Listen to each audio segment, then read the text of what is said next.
ஆளுங்கிற கட்சி 2 கட்சிகளே இருக்க வேண்டுமா? ஆளும் கட்சி ஆண்ட கட்சிகள் தமிழ்நாட்டிலே இருக்க வேண்டுமா? ஏன்? ஒரு புதிய வரலாற்றை படைப்பதற்கு ஒரு தலைவர் தேவை என்ற முறையில் இன்று மக்கள் மட்டுமல்ல இளைஞர் உள்ளங்களிலே நிறைந்திருக்கிறது என்பதை நாம் கண்கூடாக பார்த்து கொண்டிருக்கிறோம். ஆகவே ஒரு புதிய வரலாற்றை படைப்பதற்கு, புதிய தமிழகத்தை உருவாக்குவதற்கு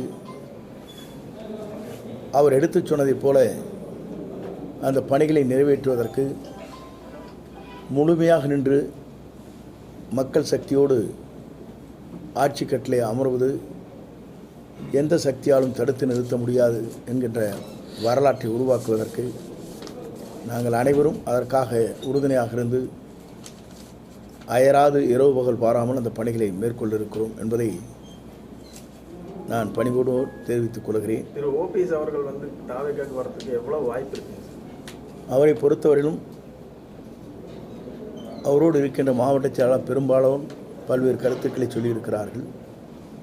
அதில் பெரும்பாலானவர்கள் தமிழக வெற்றி கழகத்திற்கு நாம் செல்ல வேண்டும் என்ற கருத்துக்கள் பரிமாறப்பட்டிருக்கிறது.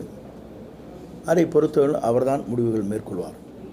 குறிப்பாக ஈரோடு நடைபெற்ற மாபெரும் பொதுக்கூட்டத்தில் 2 லட்சம் பேர் கலந்து கொள்கிற அந்த நிகழ்ச்சியில் தெளிவாக அவர் தன் கருத்துக்களை பிரதிபலித்திருக்கிறார்கள். 2 கேள்விகள் கேட்கப்பட்டது.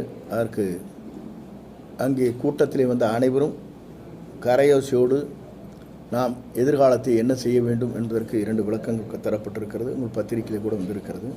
அதுதான் பொருத்தம்.